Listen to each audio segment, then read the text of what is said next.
Olá, meus queridos, tudo bem com vocês? Pastor José Francisco ou J. Silva, se vocês desejarem. Queridos, como eu sempre digo, prazer extraordinário estar de volta aqui no nosso canal literalmente oficial EBD Adelve. Pois é claro que uma prévia vai para o meu canal também, canal Pastor J. Silva, pois é. Mas a lição de hoje, ela está veiculada ao nosso canal EBD Adelve, canal este aí sob a direção da nossa irmã Deise Siciliano e o nosso amigo Pastor Ricardo, que são aí os diretores da nossa EBD Adelve, pois é. Nossa irmã Deise é a superintendente, a primeira, e o nosso pastor Ricardo é o segundo superintendente da nossa EBD Adelve. Claro que essa equipe ainda conta aí com o apoio das secretárias Luciana e nossa irmã Célia Ferreira. Bom, já que comecei falando sobre eles, deixa eu agradecer logo, né? Pois é, quero aqui externar gratidão ao meu Deus pela oportunidade que temos de estar voltando ao canal para mais uma lição. Pois é, quando não venho aqui eu deixo prévias das lições no meu canal pessoal. Pois é, mas nem sempre não, tá? Quando a gente sente a inspiração de Deus, a gente vai grava e coloca lá. Bom, neste caso aqui, além da inspiração, também a gente tem que esperar um momento certo, óbvio, claro, mas aqui é mais por uma responsabilidade que temos para com o canal e para com os nossos diretores.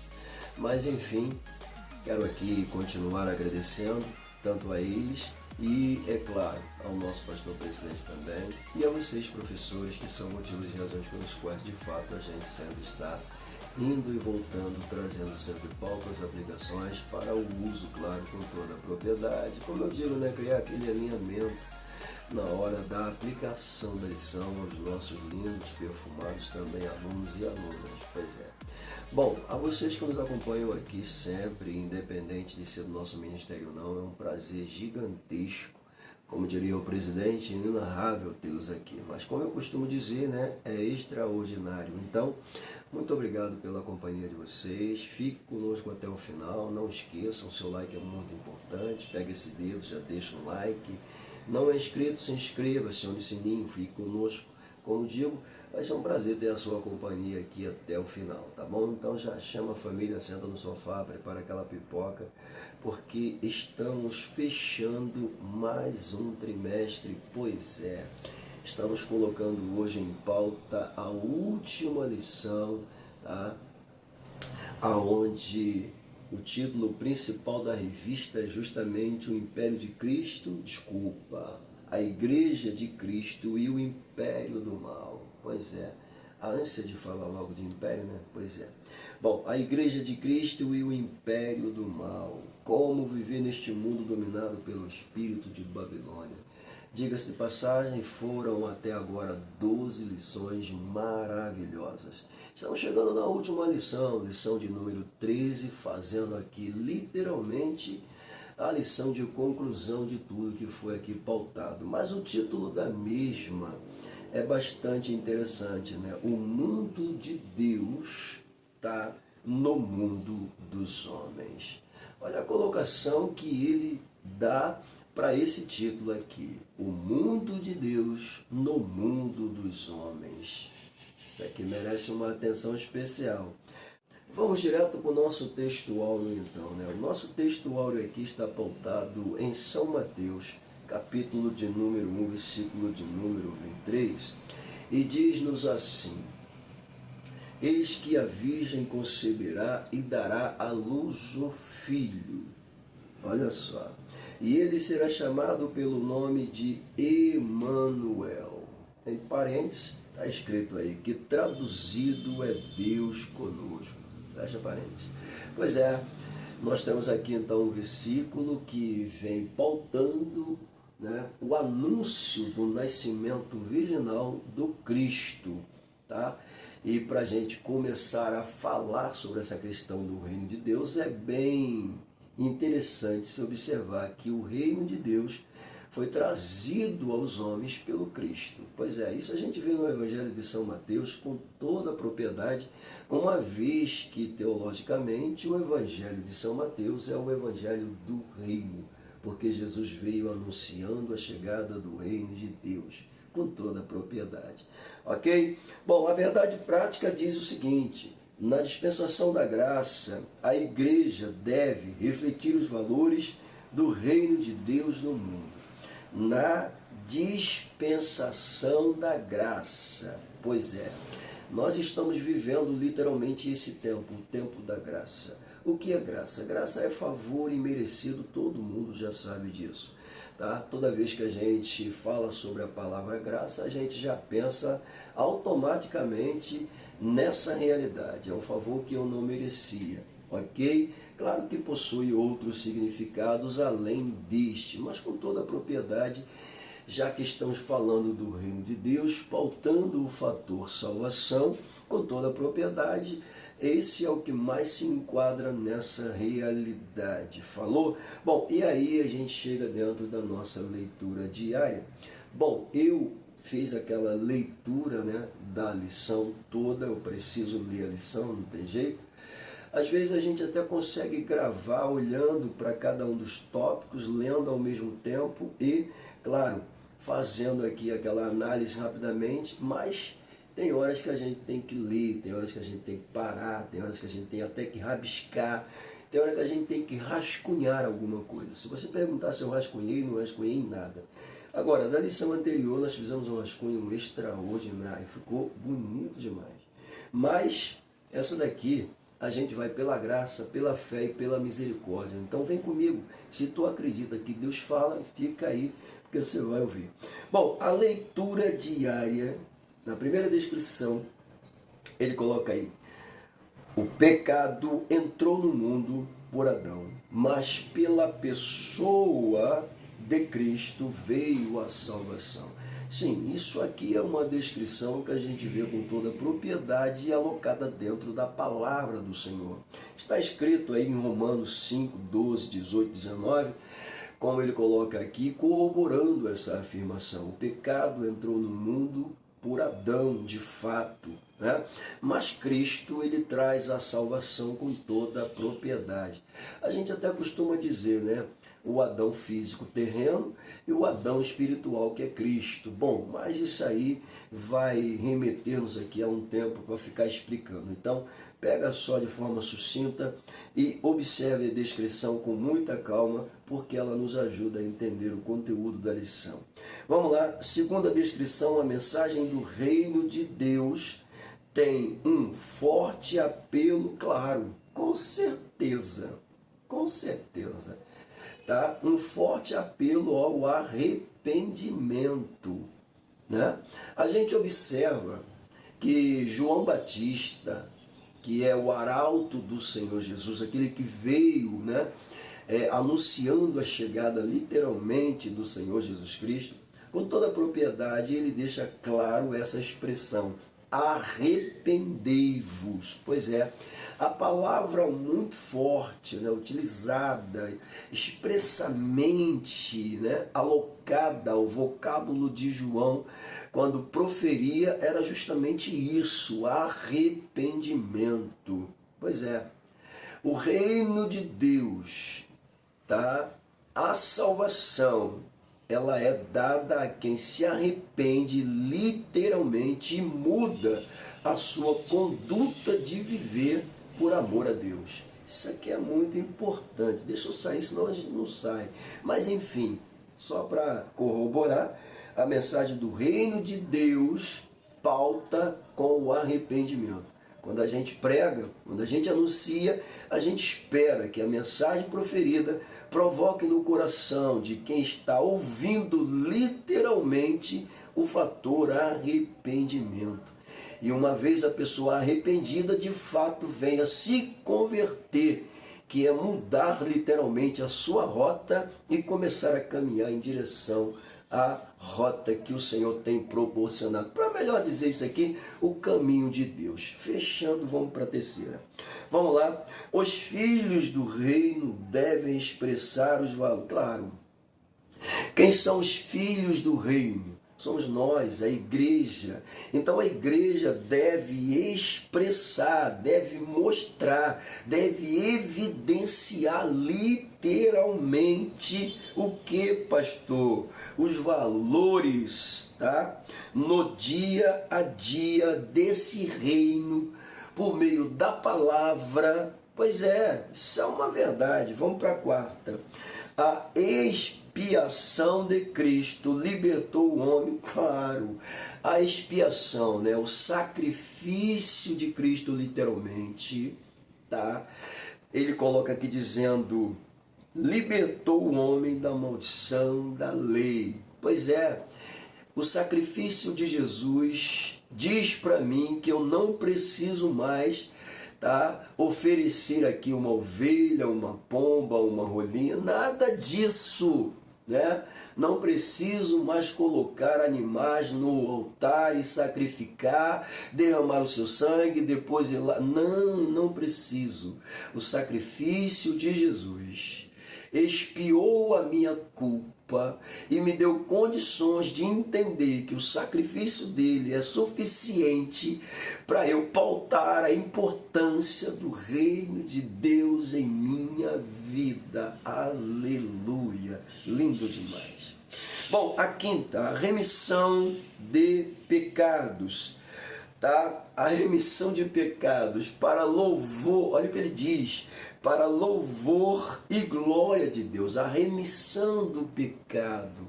Que é isso? Olha que coisa tremenda. Eu sou um pecador, tá? Quando eu me arrependo, reconheço Jesus como meu Senhor e Salvador, Jesus, ele pauta a minha culpa e ele tira a minha culpa, remindo-me, me inocentando, literalmente sem eu merecer.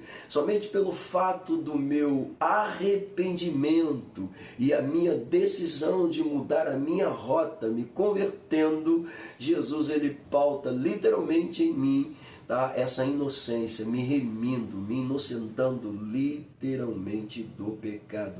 Logo, só quem pode remir o homem, tá, de todo o pecado cometido é Cristo, tá? Somente Jesus pode limpar a nossa culpa. Pelo amor de Deus, Jesus é tremendo. Deixa eu ir para a última, né? Os que não obedecem ao Evangelho estão debaixo. Os que não obedecem o Evangelho, infelizmente, eu tenho que dizer, estão debaixo da maldição. Calma aí, pastor, isso é pesado demais. Jesus disse aos seus discípulos, pois é, ide por todo mundo, pregai o meu Evangelho a toda criatura. Aquele que crer e for batizado será salvo, mas aquele que não crer será condenado. Está escrito. Pois é, eu não posso ir contra aquilo que o Senhor Jesus deixou muito claro e evidente no Evangelho segundo escreve São Marcos. Está escrito lá. Pois é, isso é tremendo, maravilhoso. Pois é, fechamos aí então, e aí a gente chega dentro daquela leitura bíblica em classe. Veja bem, a leitura bíblica em classe, assim, nos moldes da lição anterior, também está pautado em duas referências, né? A primeira delas são Mateus, capítulo 1, versículos 21 a 23. Depois, Gálatas, capítulo 4, versículos 3 a 7. Vamos lá.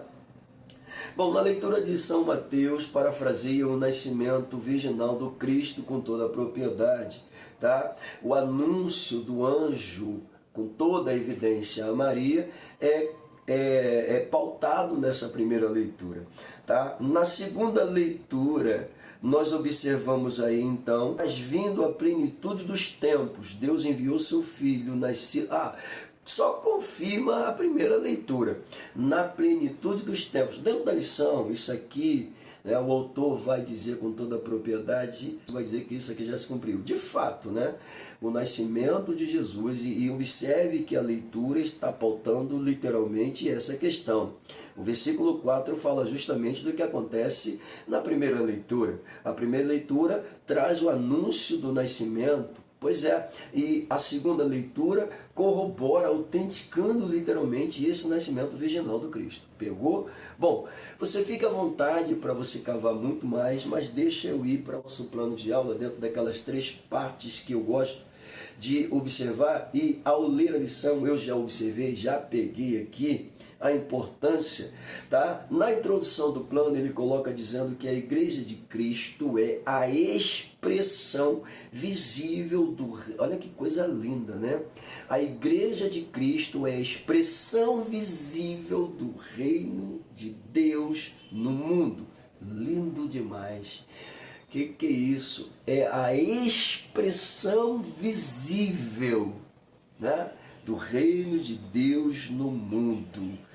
Nesse sentido, diz ele, há um contraste entre os que representam os valores do reino e os que representam, claro, há um contraste, há uma diferença absurda, para ser mais exato, entre os que representam os valores do reino de Deus, no caso eu e tu, nós somos representantes literalmente do reino de Deus. Há uma diferença entre nós e aqueles que representam os valores do mundo. Sim, hoje em dia está nitidamente sendo visto essa diferença.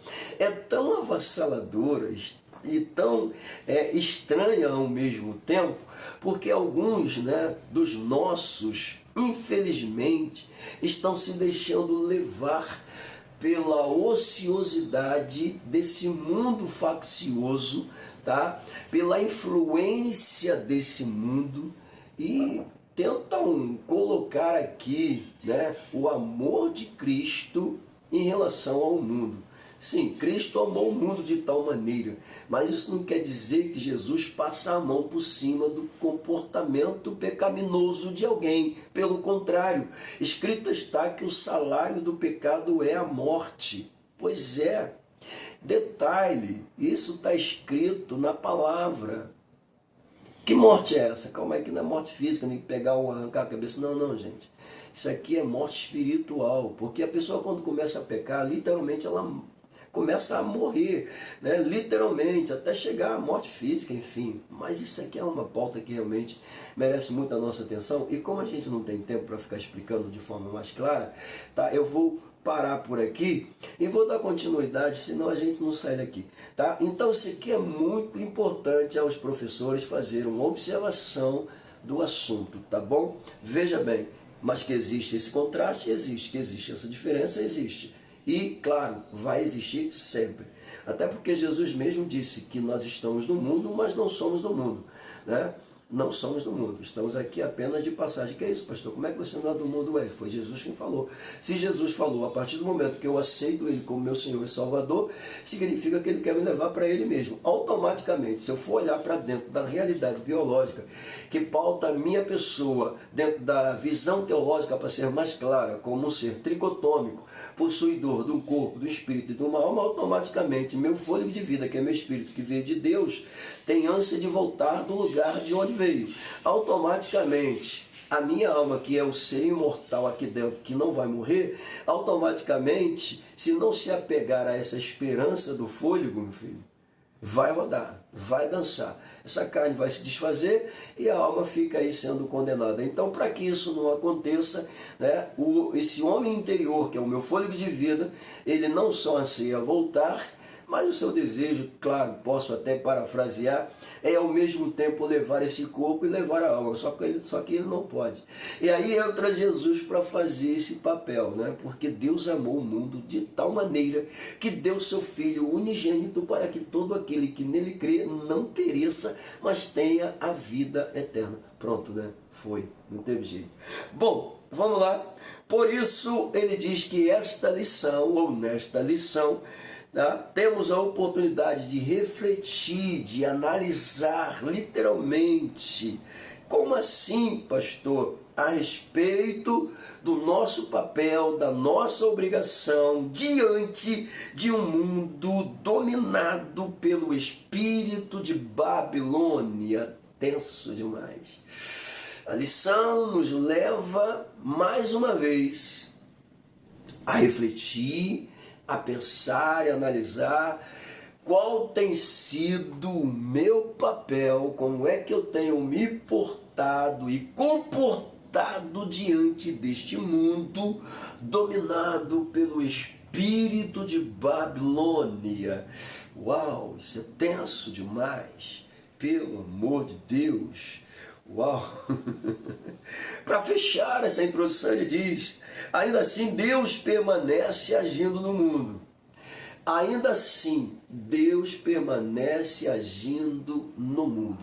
Apesar de toda essa loucura esquizofrênica que nós estamos vendo no mundo, uma coisa a gente precisa ter convicção e certeza: ainda tudo está debaixo do controle de Deus, e Ele vai continuar agindo no mundo, porque Ele é Deus e tudo está debaixo da sua autoridade e poder, quer queiram os pecadores ou não. Reclamem, ignorem, critiquem, julguem, digam que Deus não existe, mas o mundo, o universo, tudo está debaixo do controle da poderosa mão de Deus, ok? Isso é extraordinário, pelo amor de Deus, lindo demais. Bom, vamos lá, chegando aqui então nos nossos objetivos, o primeiro dele, vamos lá, esclarecer a respeito, claro. Esse é o objetivo, esclarecer a respeito ou sobre, a importância do reino de Deus, com certeza. Afinal de contas, nós estamos falando sobre o mundo de Deus no mundo dos homens, ok? O mundo de Deus é o reino de Deus, literalmente, sobre o reino dos seres humanos. Meu Deus do céu, o Senhor é extraordinário. 2, pontuar as bênçãos de uma vida. Meu Deus do céu. Pontuar, tá? Olha que coisa tremenda. As bênçãos de uma vida. As bênçãos de uma vida no reino. Não tem nada igual. Nada se compara. Não tem. É por isso que a nossa carne se revolta, grita, degradeia, debate, porque ela quer fazer a vontade dela, mas quando nós estamos inseridos nessa pauta do reino de Deus, tá? E o nosso homem interior está totalmente vivificado, a carne tem que ficar quieta, pois é, tem que ficar quieta nesse parâmetro aqui, lindo demais, né? Meu Deus do céu. Terceiro, assinalar os males de uma vida no mundo. Sim, assinalar, os males. Quais são os males que predominam nesse mundo, literalmente? Bom, nós temos na carta de Paulo aos Gálatas, lá no capítulo de número 5, nós temos ali a pauta que fala sobre as obras da carne com toda a propriedade. Temos ali o fruto do Espírito. Mas quando você pega as pautas que falam sobre as obras da carne, você tem ali uma ideia literalmente do que é o mundo e do que é viver neste mundo segundo as obras da carne. Mas não é só ali que existe essa relação. Quando você abre a carta de Paulo aos crentes de Roma, logo no capítulo de número 1, nós registramos também o apóstolo Paulo fazendo menção da forma negativa, a partir dos versículos 18 a 32, do comportamento, literalmente, da carnalidade, da perversão, da indústria, literalmente, do pecado no mundo, para ser mais exato.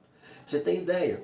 Perceba que no Antigo Testamento Deus condenava tais atitudes e continua. Parece que hoje em dia estão tentando passar a mão por cima, colocar uma cobertura para dar uma ideia e passar a mão em cima do pecado comportamental de muita gente. Não é assim não, meu irmão, pelo amor de Deus. O salário ainda não tem jeito, está escrito. E a Bíblia, com toda a propriedade, ela por si só diz, tá? Que Deus não é homem para que minta. Se ele falou, está falado, querido. E a fala de Deus, a palavra de Deus, ela não volta sem antes cumprir o que lhe apraz. Está escrito, tá? Então não adianta querer aqui engabelar Deus, que não engana não, querido. Você pode enganar a mim, que sou ser humano igual a você, mas a ele não. Eu posso tentar te enganar, mas a Deus jamais. Deus é onisciente, Ele sabe tudo, passado, presente, futuro. Nada se esconde da onisciência de Deus, nada se oculta do olhar de Deus. Pegou? Pois é, deixa eu voltar para cá, senão a gente fica pregando aqui. Bom, na motivação nós temos aí ele dizendo o seguinte: os valores do reino de Deus são opostos aos do mundo. A gente já falou praticamente isso, né? Só que de uma forma diferente. É a questão da oposição. Mas olha o que ele diz aqui. Os valores, né, que a gente viu lá, aqui ele volta a frisar na motivação. Do reino de Deus são opostos aos do mundo. Sim, são totalmente diferentes. Os valores, né, que nós pontuamos em relação a Deus, segundo a Bíblia, é muito superior aos do mundo. Para começar, eu poderia até dizer aqui, né, que na lição passada nós vimos uma coisa muito interessante, eu fiz até uma alusão, né, que muitos dizem que todos os caminhos levam a Deus. Eu até falei um pouco sobre isso, dizendo, claro, a gente sabe que nem todos os caminhos levam a Deus, sim, tá, a gente entende isso. Só que existe uma prédica que com certeza vai validar essa afirmação. Todos os caminhos levam a Deus, sim. Como assim? Levam para ser julgados, cada um segundo as suas obras. Pois é para ser julgado. Agora, caminho de salvação só existe um, tá? Um caminho de salvação e um caminho de condenação. Então você escolhe qual você quer para você. Se você escolher o caminho da salvação, sim, automaticamente você vai estar livre da condenação, ok? E não vai estar inserido dentro desse rol que eu acabei de citar. Então, isso aqui é muito importante a gente observar, tá? O profeta Isaías fala que os pensamentos de Deus são mais altos que os nossos, os caminhos de Deus são diferentes do nosso. Os caminhos do homem, segundo o proverbista, são caminhos de morte. Pois é. Então, automaticamente, você vê aqui já essa diferença absurda. Então, automaticamente, isso aqui já diz que os valores do reino de Deus são diferentes dos valores do mundo. Sim, são, com toda a propriedade. Ok? Muito bem. Nesse sentido, o domínio próprio, olha só, nesse sentido, isso aqui é lindo. O domínio próprio, pega isso aqui. Nesse sentido, se os valores do reino de Deus são opostos aos do mundo, nesse sentido diz ele, pelo amor de Deus, olha só, o domínio próprio, a honestidade, a sinceridade, o compromisso conjugal, pelo amor de Deus, dentre outros valores, dentre outros valores que manifestam a ética do reino de Deus, mostram com evidência que os valores do reino são opostos aos do mundo. Porque honestidade no mundo, sinceridade no mundo, você vê aonde? Compromisso conjugal, onde hoje os casais já casam e querem liberdade de viver como se solteiros estivessem? Que doideira é essa? Onde casais procuram casas de orgias, onde o casamento é banalizado, onde o casamento e o leito são maculados? Não dá, né? Mas infelizmente, né? Os homens, e quando eu falo aqui os homens no sentido generalizado, né? Os seres humanos, para ser mais exato, amaram mais as trevas do que a luz. Pois é, amaram mais as trevas do que a luz. Por isso que nós entendemos uma coisa: sou filho da luz, eu ando na luz, eu incomodo quem está nas trevas. ok? Mas eu não posso deixar de ser luz por causa das influências nocivas desse mundo. Pegou? Então vamos lá. Fechando o pacote, eu não vou continuar aí no plano, porque senão a gente vai ficar com uma lição de 3 horas. Não dá, né? Então aqui dentro da introdução da lição, literalmente, vamos lá. Olha o que diz o autor. As escrituras revelam, diz ele logo de início, tá, que haverá um futuro reino literal. Opa! Pega essa palavra, haverá um futuro reino real, verdadeiro. Pois é, haverá, isso é futuro. Veja o que ele está dizendo. Por que ele está dizendo isso? Porque ele continua dentro da sua pauta falando sobre a presente dispensação da graça. E na presente dispensação da graça, tempo que nós estamos vivendo, ele chama esse reino de reino espiritual. Pontua Lucas 17, 21, onde escrito está que o reino de Deus já está entre nós. Perceba, quando lemos o Evangelho segundo São Mateus, percebemos a evidência desse reino, quando Jesus chega literalmente pontuando a importância desse reino.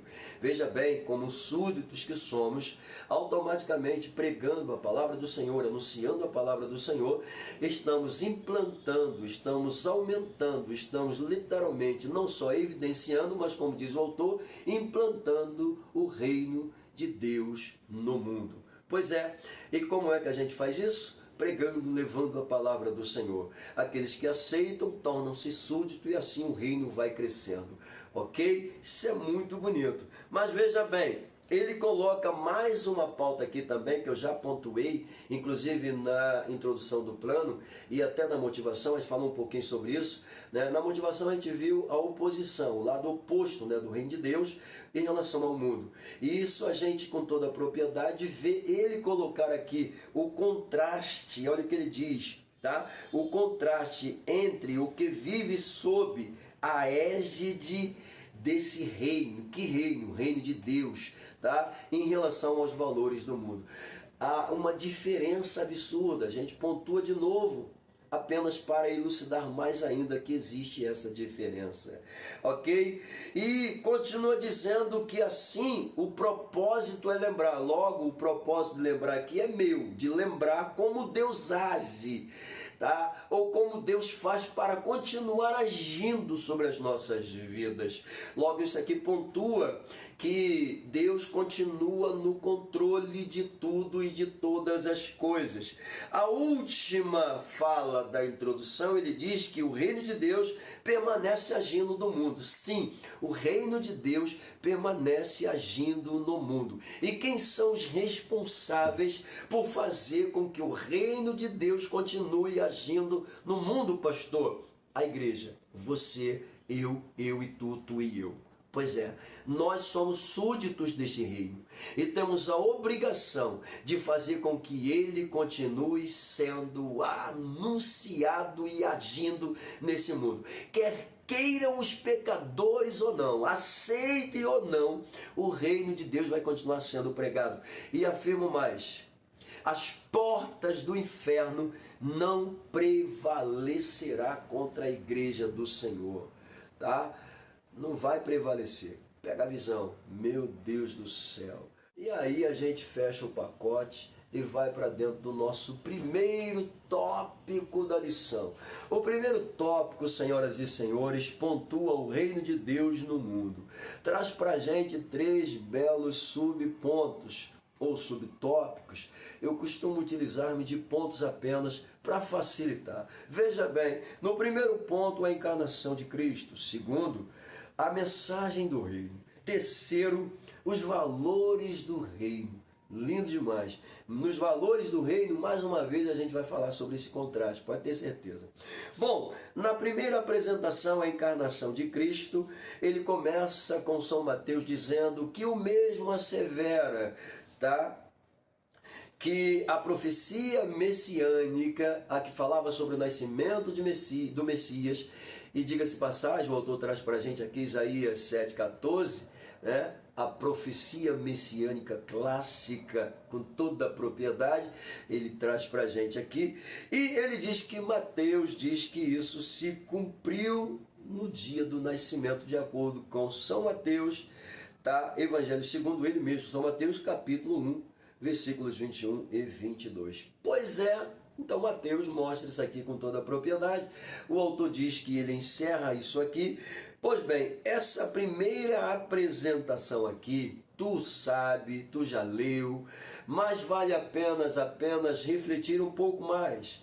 O nascimento de Cristo foi uma obra clássica, pois é, um fato literalmente inusitado, inesperado. A profecia de Isaías marcava que uma virgem conceberia, uma virgem pura, conceberia e daria à luz um filho, e o seu nome seria Emmanuel, ou Emanuel, que traduzido é Deus conosco. Que coisa tremenda! Pois é, na pauta de São Mateus o anúncio é chegado, e é dito que o Espírito Santo desceria sobre a Imaculada Maria, e automaticamente faria ela gerar esse fruto sagrado, que era Jesus Cristo, por obra e graça, ok? Isso é um fato extraordinário, ok? Maria até pergunta para ele, para o anjo Gabriel, como é que vai ser isso se não conheço o varão? Em outras palavras, como é que vai ser isso se eu não me relacionei sexualmente com nenhum homem? E ele vai dizer para ela, é por obra e graça, é pelo poder do Espírito Santo. Ah, lindo demais isso aqui, extraordinário, meu Deus do céu. Veja bem, e aí ele traz ainda João 1,14, apenas para evidenciar que o Verbo se fez carne e habitou entre os homens. Pois é, literalmente é uma pauta muito boa. Ele até coloca aqui o que eu já disse, né? Emmanuel, Deus conosco. Bom, assim no tempo determinado Cristo se fez homem, de modo que ele participou da nossa natureza para expiar nossos pecados. Sim, o Verbo se fez carne e habitou entre os homens. Os homens viram a sua glória, a glória como do unigênito do Pai. Sim, mas vivendo literalmente nesse corpo limitado humano, Jesus passou por todas as intempéries, mas cumpriu o seu papel de Messias, de Salvador, de ungido de Deus com toda a propriedade. Graças a Deus por isso, tá?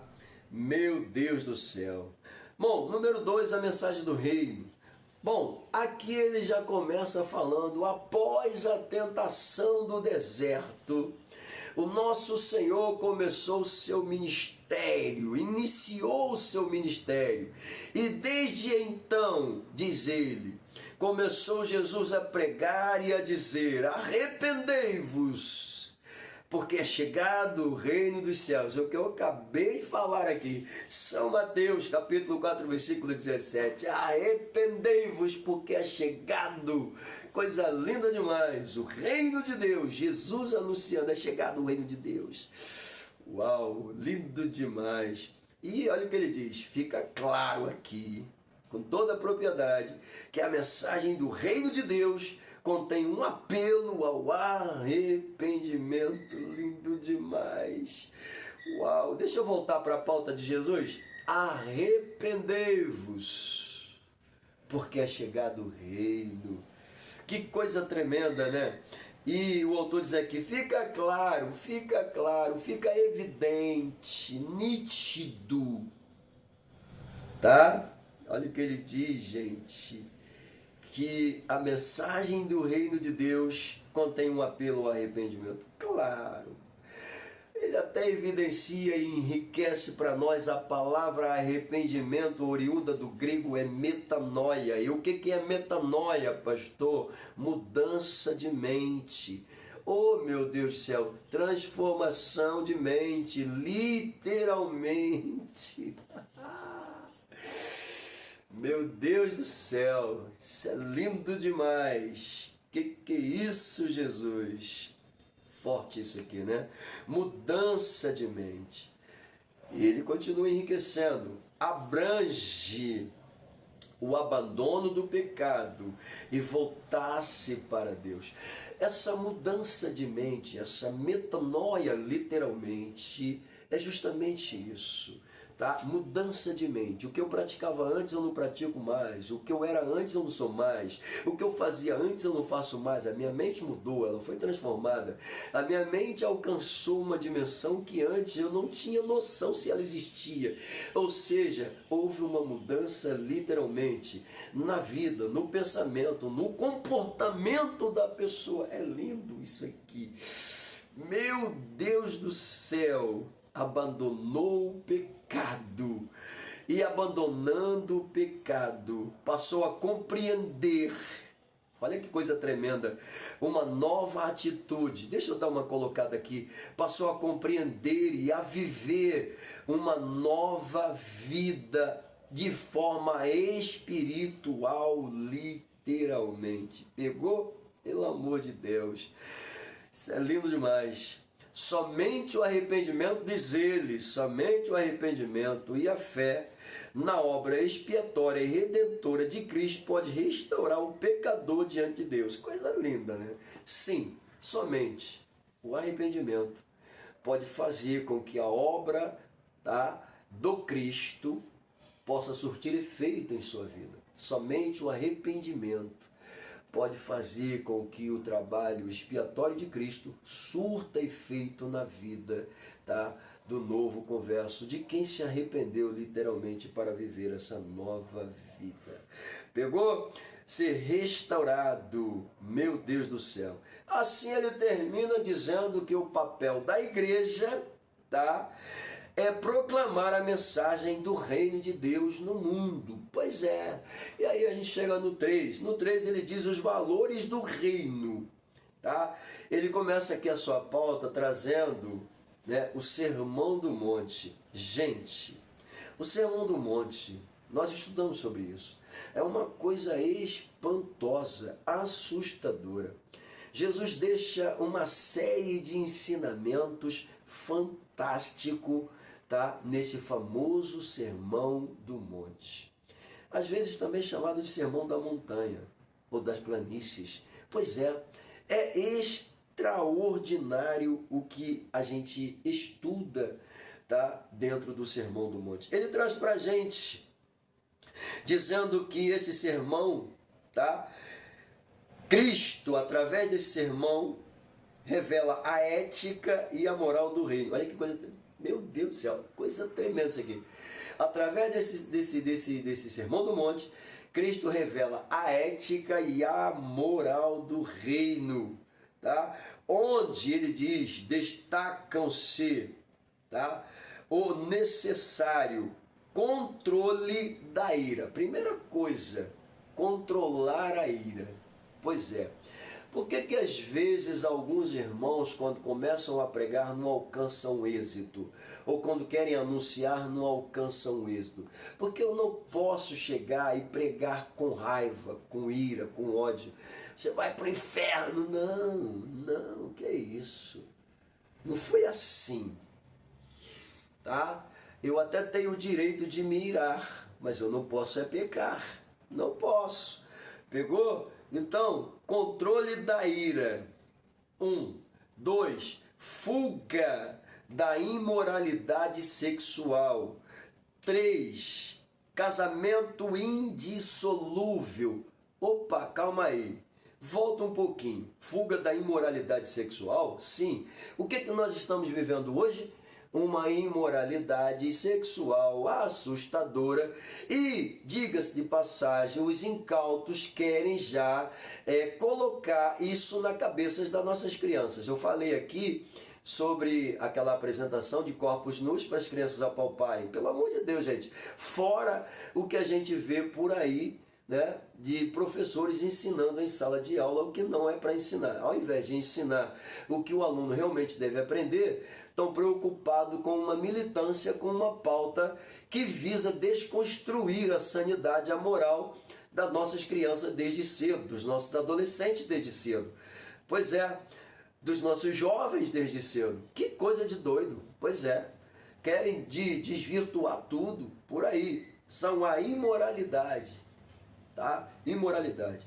Bom, casamento indissolúvel, isso aqui também é espantoso, eu até já falei que existe modelos de casamento hoje em dia, né? A pessoa já casa pensando o seguinte: se der certo a gente continua, se não der a gente separa, cada um vai para o seu lado, tá tudo certo.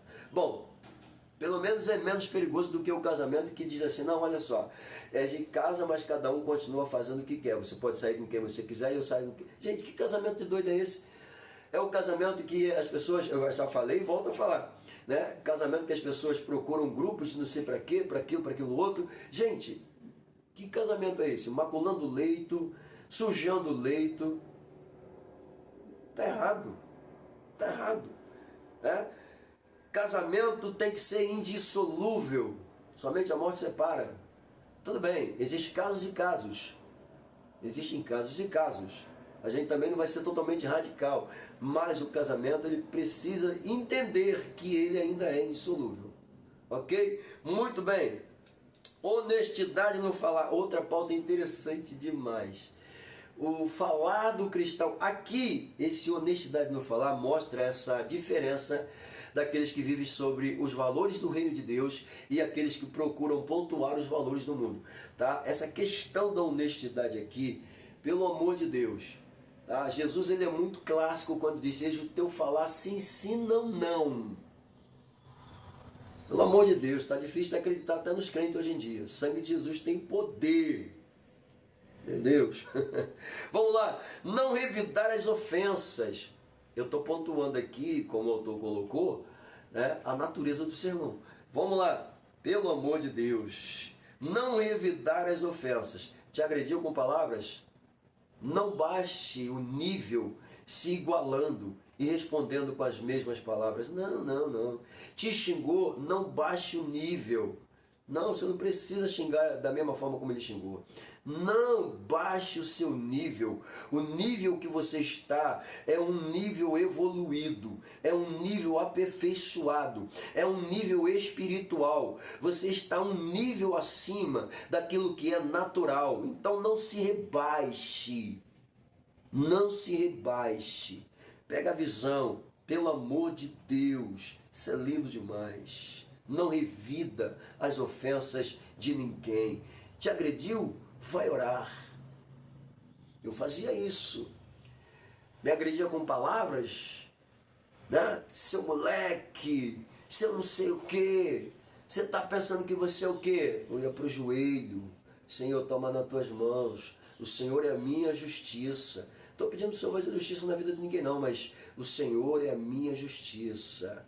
Né? Enquanto blasfemavam, criticavam, me julgavam, apontavam o dedo, eu estava de joelho orando. Deus do céu. Ah, Jesus, não vou nem lembrar disso. Volta para cá, centraliza aqui, pelo amor de Deus. Ah, Jesus. Meu Deus do céu. Vamos lá. A esmola, a oração e o jejum a partir de um coração sincero. Olha só que coisa tremenda, né? Meu Deus do céu. Tem gente que pensa que dar esmola simplesmente vai levar para o céu. Não é assim não, querido. Tudo bem. Dar uma esmola, ajudar quem precisa, não é somente pela obra não, tá? Não é somente de obra que vai ser salvo não. Quem salva é Jesus. Mas as obras são importantes. Isso aqui é importante, tá? Isso aqui é importante, isso aqui é papel da igreja, isso aqui é papel do crente, fazer isso aqui. Falei, pois é, meu Deus do céu.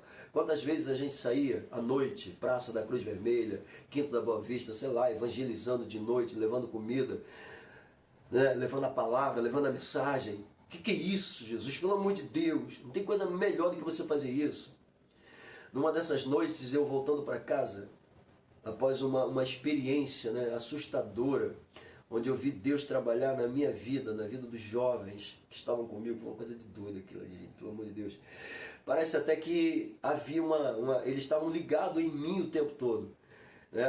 Quando eu cheguei no ambiente que eles estavam, cercando uma pessoa deitada num banco, quando eu me aproximei deles, eles foram abrindo sem olhar para trás, uma coisa assim espantosa, abriram o caminho. Quando eu cheguei perto da pessoa deitada no banco, quando ela me viu, ela já foi se levantando e automaticamente Deus já foi falando para ela: por que você está sentada aí?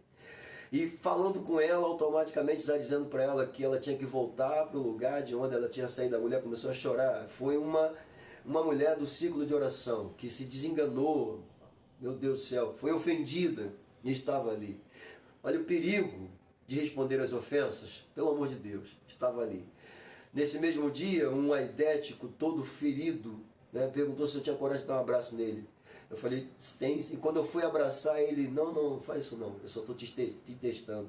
Eu falei, não tem problema não, eu te abraço assim mesmo. E ele insistia, ele, não, por favor. Entendeu?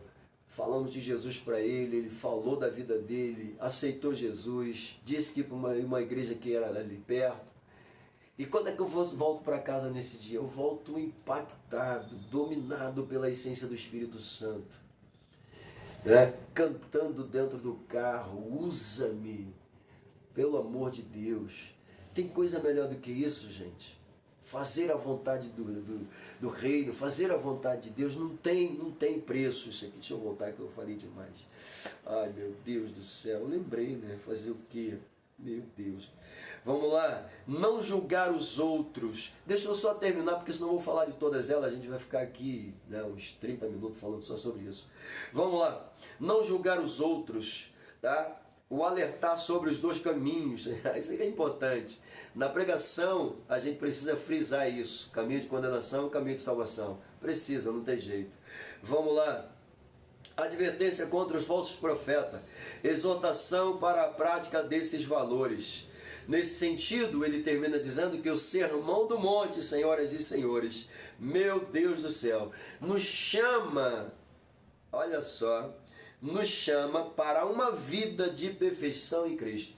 Eu só pontuei aqui o que ele deixou para a gente de forma bem sucinta, o que nós já tivemos a oportunidade de estudar de forma clássica em 13 lições também apresentadas. Cada uma das pontuações aqui colocadas por ele já foi base de lições. Então é muito bom falar desse assunto, né? Porque você aprende uma realidade do que é o cristianismo segundo o próprio Cristo, tá? Porque na maioria das vezes a gente vê um Paulo desenvolvendo uma série de doutrinas e ensinamentos, pontuando literalmente como que a igreja deve se portar e comportar. Só que a gente se esquece que antes de um Paulo ser inspirado para fazer tudo isso, um Cristo que é meu Senhor e meu Salvador antecipou esse assunto para a gente no Sermão da Montanha. Jesus deixou uma rela de ensinamentos extraordinários. Aqui temos só pontos, mas quando você começa a estudar, você percebe a riqueza literalmente do cristianismo.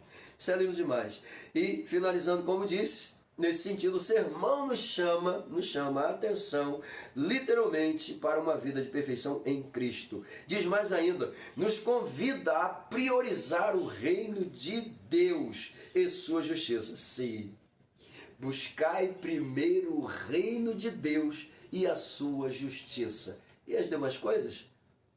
Deixa para depois. Tá? Por quê? Porque as demais coisas ele acrescentará. Aquilo que te falta, ele vai acrescentar. Porque qual é a tua pauta principal? O reino dos céus. Qual é o teu objetivo? Pontuar o que Cristo falou. Meu Deus do céu. Isso é lindo demais. Finalizando assim, os filhos do reino devem expressar esses valores em seu viver diário. Lindo, né? Assim, eu e tu e eu devemos expressar os valores do reino de Deus. Bom, o reino de Deus está entre nós, ou está entre vós. Vamos lá. O autor deixa para gente um argumento que me chamou a atenção. Ele diz que, de acordo com Jesus, o reino de Deus é espiritual e não material. Veja bem, vimos isso na introdução. Aqui ele pontua para a gente, o reino de Deus é espiritual e não material. Veja bem, por que é importante a gente falar sobre isso? Não sendo material, ele também não é um reino político, porque ele não está ligado aos propósitos materiais. Não. O autor coloca para a gente, muitas pessoas perdem os propósitos de Deus para suas vidas porque não estão dispostas a deixar o mundo, nem querem mudança. Querem viver neste mundo físico, terreno ilimitado, materialista dos homens. Não querem o reino espiritual de Deus, tá? Então perdem literalmente. Mas uma coisa que eu já disse e volto a dizer: o reino de Deus é superior, tá, ao reino dos homens. O reino dos homens é passageiro e limitado. O de Deus é eterno, infalível, não muda. Pelo amor de Deus, isso é espantoso. Ok? Pastor, como é que eu me torno parte desse reino? Nas pautas apresentadas aqui, na segunda nós vimos aí que o autor termina dizendo que a igreja precisa continuar anunciando, pregando, falando, literalmente, dos valores do reino de Deus. Pois é, automaticamente, quando eu faço isso, as pessoas que aceitam, né, a mensagem do reino e aceitam Cristo em suas vidas, elas são transformadas. E ao serem transformadas, literalmente elas passam a alcançar esse reino e fazer parte, literalmente, como súditos deste reino. Pois é, pega a visão. Vamos lá para o tópico de número 2. As bênçãos de uma vida no reino. Vamos lá? As bênçãos de uma vida no reino. Pontos de abordagem: 1. Remissão dos pecados. 2. Adotados e herdeiros de Cristo. Ok? Pois bem, 2 pontinhos. Isso significa que podemos ser bem sucinto no assunto. Bom, no ponto de número 1 ele começa colocando, né, os Gálatas em evidência. Ele diz que aos Gálatas Paulo retrata a nova posição dos crentes em Cristo. Paulo coloca como que é literalmente, né, o viver de um cristão. Paulo pontua isso diante dos crentes da Galácia. Interessante que quando Paulo começa a escrever aos crentes da Galácia, Paulo começa a sua carta dizendo que se admira como tão depressa eles estavam mudando os rudimentos, aceitando outros tipos de pregações, quando na verdade o verdadeiro evangelho que foi pregado para eles não deveria ser ignorado nem trocado por outro evangelho, tá? Por outra mensagem, ainda que anjos viessem trazer, ou outros elementos ditos trouxessem uma mensagem, tá? Que pontuasse e que fosse diferente da que eles ouviram. Tais mensagens eram consideradas maldição e eles não poderiam aceitar. Então Paulo mostra logo de início a importância da mensagem do Evangelho de Cristo para os crentes da Galácia, tá? E isso aqui apenas mostra literalmente o valor da mensagem do reino, tá? E ela não pode ser trocada, pelo amor de Deus. Ele continua na sua pauta dizendo o seguinte: o apóstolo afirma que éramos meninos, estávamos reduzidos à servidão debaixo dos primeiros rudimentos do mundo. Éramos como os meninos, estávamos reduzidos aos rudimentos deste mundo, como meninos, levados, conduzidos, pois é, achando que estava certo, e indo de acordo com a onda do mundo, pois é, reduzidos a nada. Meu Deus do céu. E ele continua dizendo: isso quer dizer que antes do evangelho do reino, a percepção espiritual de judeus quanto de gregos eram limitada, legalista e supersticiosa. Coisa tremenda, né? Pega aí, continua. Entretanto, no tempo assinalado, Deus enviou seu Filho, nascido de mulher, nascido sobre a lei, para remir a humanidade da escravidão do pecado. Lindo demais isso aqui, pelo amor de Deus. Olha que coisa, remir, inocentar, livrar literalmente do pecado, meu Deus. Escravizado no pecado, libertar dessa escravidão. Meu Deus do céu, Isso é lindo. Desse modo, ele diz que a morte expiatória de Cristo libertou o homem da maldição da lei e da potestade das trevas. Deste modo, a expiação de Cristo, o sacrifício de Cristo trouxe libertação para o ser humano. Pega a visão, pelo amor de Deus, isso é lindo demais. E detalhe, não só libertação, não só inocência, como livrou das trevas, da condenação. Pois é, João 1,14, o Verbo se fez carne e habitou entre os homens, e viram a sua glória como a glória do unigênito de Deus. E qual era a pauta? Transportar aqueles que estavam nas trevas para o reino de luz. Pelo amor de Deus, quem é que faz isso? Jesus. Coisa linda demais. Assim como pecadores, outrora escravos e agora perdoados, fomos elevados à condição de filhos por adoção e herdeiros com Cristo. Que coisa linda! Quem é que fez isso em nossas vidas? Veja bem a importância de quem aceita a mensagem do Cristo. Ele deixa de ser escravo, passa a ser livre.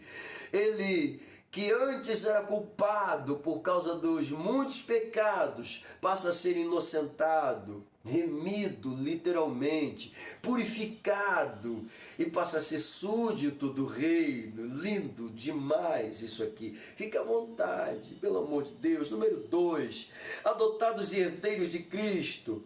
Noutro tempo éramos estranhos e inimigos, mas agora somos filhos reconciliados com Cristo. Pelo amor de Deus. Deus concebeu aos filhos a dádiva de um novo nome, uma nova imagem, a imagem de Cristo. Lindo demais isso aqui, né?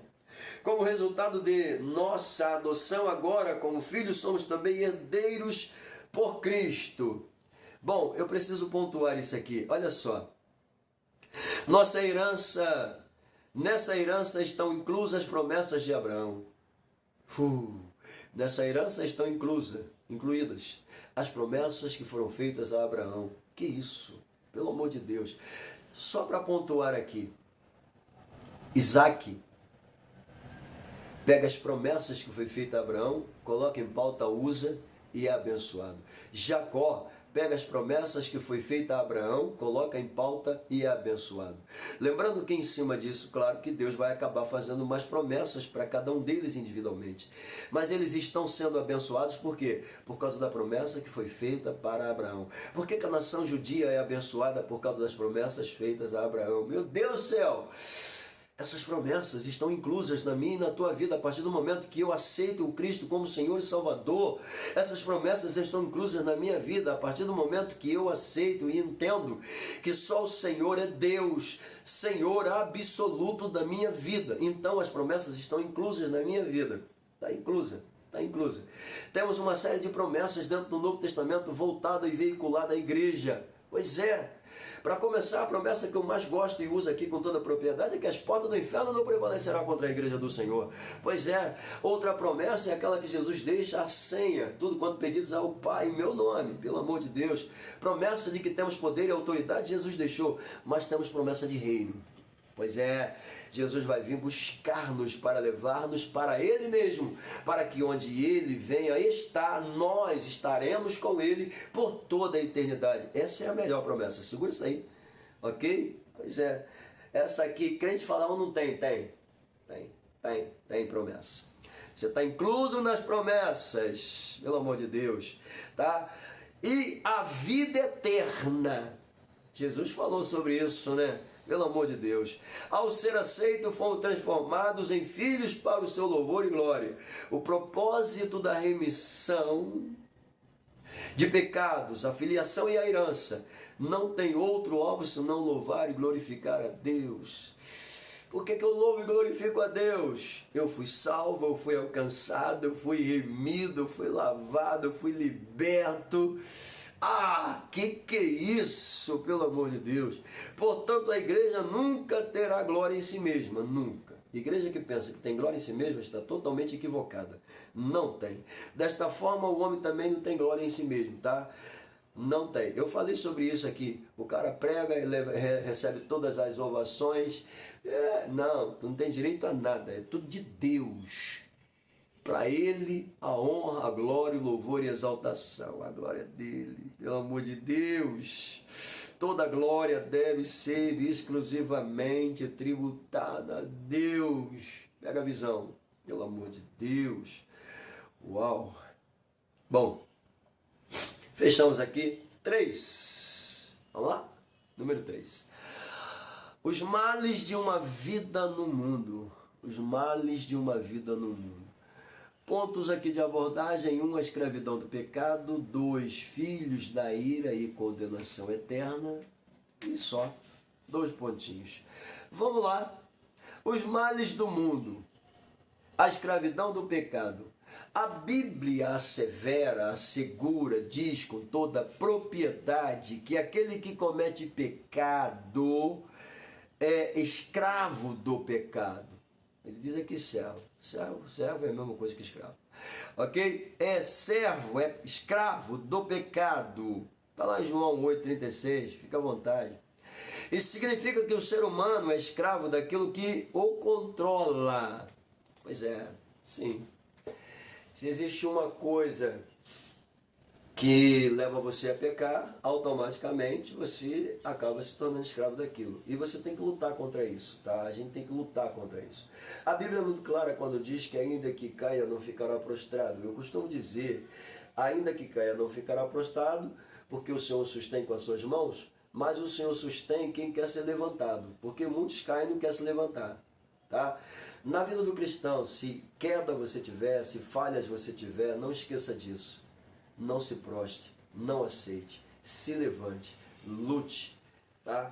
Fale com Deus, peça para Deus te colocar de pé. Isso é muito importante, isso é muito bom para nossas vidas. Vamos lá? Bom, o pecado torna o homem incapaz de aceitar a palavra de Deus, isso é uma verdade absoluta, sim, nós estamos vendo isso literalmente nesse mundo tosco. Pois é, não querem saber da palavra de Deus de modo algum. Bom, além disso, a soberba o impede de reconhecer a própria escravidão. Sim, não querem reconhecer, querem viver numa vida misericórdia, de pecaminosidade, né, assustadora, mas não reconhecem que estão vivendo no pecado. Lutam, sabe, aquela batalha, aquela guerra assustadora. É aquela guerra assustadora aqui dentro. Para aceitar o comportamento. Sangue de Jesus tem poder, pelo amor de Deus. Olha o que ele diz. A soberba o impede de reconhecer a própria escravidão. São subjugados pela carne. São subjugados pelo desejo da carne. Pelo amor de Deus. Pelo amor de Deus. Assim, para finalizar, o pecador ele está subjugado pela carne, entregue à desonestidade, às injustiças, às glutonarias, ao alcoolismo, à nicotina, ao cigarro, ao fumo de modo geral e a demais vícios, tá? Meu Deus do céu, eu falei, né? Eu comecei aqui falando sobre Gálatas, né? Sobre as relas, fruto do Espírito e, claro, as obras da carne. Pois é, tenso demais. Mencionei uma pauta sobre isso. E aqui nós temos um assunto bastante evidente falando sobre isso. É o retrato de uma vida miserável, sem paz de espírito, que trilha o caminho das trevas. Tá? E quem faz isso, quem está nessa condição de vida, necessita urgentemente de salvação. Ou seja, as pessoas que estão vivendo dessa maneira, desse modo, precisam reconhecer Cristo literalmente. Mas infelizmente eu digo e volto a dizer que os homens amaram mais as trevas do que a luz. Número 2, a ira os filhos da ira, e condenação eterna. Bom, as escrituras enfatizam que os homens escravizados pelos desejos e pensamentos da carne são por natureza filhos da ira, filhos da ira. Aí ele diz que isso aqui se refere, tá, à inclinação em satisfazer as paixões e praticar o mal inerente ao homem não regenerado, tá? Ou seja, se referem a satisfazer as paixões e praticar o mal. E isso está relacionado ao homem que não aceita ser regenerado. Bom, as inclinações carnais, né? Ele coloca aqui pra gente a impureza, a avareza, a idolatria, entre outros, resultam na ira de Deus. Olha o que ele diz. As inclinações carnais acabam trazendo a ira de Deus. A gente vê isso na Bíblia, né, com muita propriedade. Uma Sodoma e uma Gomorra foram destruídas porque literalmente já estava fedendo o pecado praticado por eles, literalmente nas narinas de Deus. Isso a gente vê também quando ele chama o profeta Jonas e manda quando Deus chama o profeta Jonas e manda ele ir para a cidade de Nínive. Pois é, ele declara que o pecado dos ninivitas já estava fedendo mal, literalmente. Pois é, o pecado, a avareza, a idolatria e as adversidades de pecados cometidos, como hoje, por exemplo, nós estamos vivendo aí, né, uma forma assustadora, o negócio está feio, está horroroso, o pecado está fedendo, o pecado está uma coisa de doido, né? Existe um grupo que defende um monte de baboseira. Existe aqueles que querem pautar pela sanidade, mas só o sangue de Jesus, misericórdia. Eu não vou nem entrar nesses pormenores, só o sangue, me ajuda, Deus. Vamos lá. Então ele continua dizendo, né? Por isso, nosso Senhor ensinou que aquele que não crê já está condenado. Sim, infelizmente. Se não crê, já está condenado. Eu comecei falando sobre isso também. Eu falei sobre isso, literalmente. Ok? Bom, quem não se entrega, ou quem não entrega sua vida ao Salvador, é condenado porque se recusa a crer no nome do unigênito Filho de Deus. Sim, se não crer é incrédulo. Se é incrédulo, está condenado. Ok? Muito bem, fiquem à vontade. A nossa conclusão, ele diz aqui que os judeus aguardavam um reino para libertá-lo da opressão política, social e econômica. Sim, eles esperavam um reino que pudesse favorecê-los desta forma. Todavia, Cristo os corrigiu e afirmou que o reino de Deus não vem com aparência exterior. Ok? Muito bem. Isto é, não seria terreno, mas espiritual. O reino literal ainda será implantado. Nesse aspecto, Cristo veio para resgatar o homem do pecado. Isso requer arrependimento, fé no sacrifício da cruz. Tá? Muito bem. Fechando aqui literalmente, o que a gente vê na conclusão? A gente vê que os judeus esperavam um reino literal que pudesse trazer para eles paz, tranquilidade, libertação, enfim, do poderio de época, né? Da monarquia, do poder político, enfim. Sendo que Cristo não traz esse tipo de reino para eles. Cristo traz para ele o reino de Deus, o reino pautado literalmente no centro da vontade de Deus. E não era isso praticamente que eles queriam. Foi por isso que muitos acabaram rejeitando Cristo. Tá? Salvos os 12 apóstolos, automaticamente aqueles que aceitaram crer no Cristo depois. Isso aqui apenas evidencia, tá? Que o reino literal que ele começou lá na introdução falando, futuro reino literal, é importante, eu já até fiz uma pauta sobre isso, a gente precisa continuar pregando dentro desse reino espiritual, anunciando dentro desse reino espiritual, porque até chegar a esse reino real, literalmente, né, nós temos uma ponta aqui, o arrebatamento da igreja, entraremos no céu, literalmente, conheceremos esse reino no céu. Tá? Mas existe literalmente um outro reino que vai ser implantado aqui na terra, que é o reino milenar.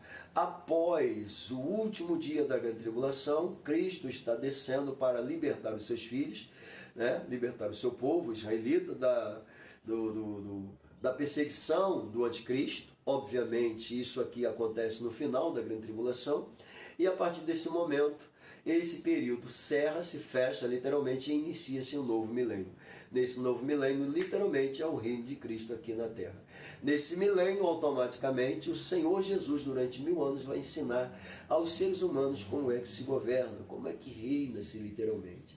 Ok? Terão a oportunidade de ver a restauração, literalmente, tanto da terra quanto da vida, né? A ferocidade dos animais, tantas coisas mudarão, mas mesmo diante de um reino puro, de um reino satisfatório, os que nascem durante esse período, tá, são aqueles que ainda preferem voltarem-se contra esse tipo de reino e se tornarão literalmente, uma grande parcela vai se tornar literalmente vítimas fáceis nas mãos de um Satanás que vai ser solto, vai sair a enganar as nações, muitos serão enganados, né?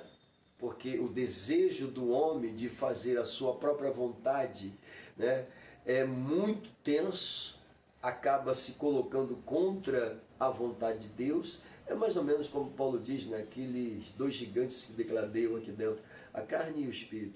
Um quer fazer a vontade de Deus, o outro quer fazer a vontade da carne. Pois é, nesse reino milenar, a natureza humana do ser humano ainda está ali, ardente, e vai se tornar vítima fácil. Bom, mas esse reino literal, tá, é mais para o futuro. Porque por enquanto eu, tu e eu estamos no reino espiritual, somos súditos e vamos continuar pregando a palavra do Senhor. Pega a visão e até a próxima.